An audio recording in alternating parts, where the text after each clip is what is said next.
Welcome to Lesson 4. After completing this lesson, you will be able to explain the types of fluency that need to be taught in your grade level. When we talk about fluency, we normally think of connected text fluency. However, there are additional types of fluency that we will examine. The ultimate goal for a student is to be able to read grade-level text with accuracy, automaticity, prosody, and comprehension. However, in order to develop connected text fluency, there are other types of fluency which are foundational. These include letter naming, letter sound fluency, high-frequency word fluency, high-frequency phrase fluency, and connected text fluency.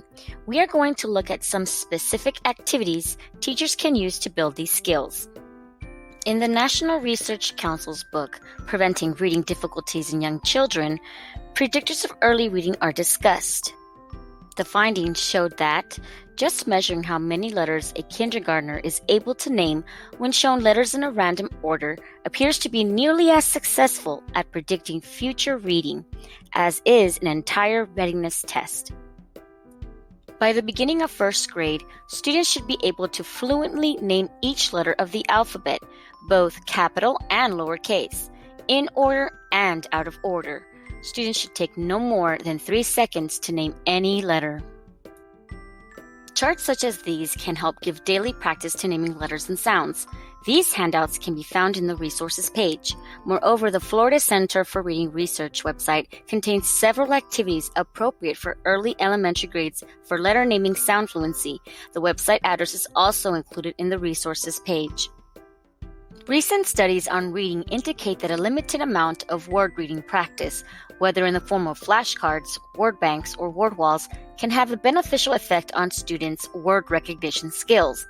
In these activities, students read isolated words repeatedly so that they can read them quickly and accurately.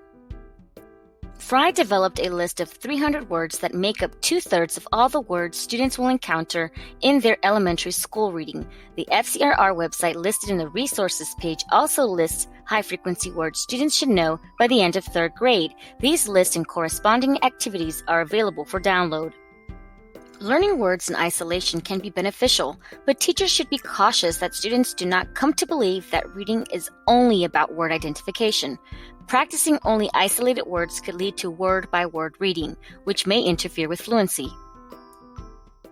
Therefore, Rosinski and others recommend that students should also repeatedly read high-frequency words embedded in short sentences and phrases, known as high-frequency phrase fluency. According to Rosinski, repeated reading of a few phrases per week not only gives students the practice they need to learn high-frequency words, but it also gives them practice in reading phrases, which is key to developing fluency and general proficiency. This quote from Rosinski depicts the importance of connected text fluency. Rosinski states, "When we become fluent at a task, we can devote our attention to other related tasks. Through practice, the reader's decoding can become so fluent that she pays maximum attention to creating meaning from the words she encounters." Repeated reading of connected text, including stories and books, at a student's independent or instructional level can increase the student's level of fluency, including accuracy, rate, and prosody. In turn, fluency will promote comprehension, since the student is free to use cognitive energy to comprehend the text. Congratulations! This concludes our section on types of fluency.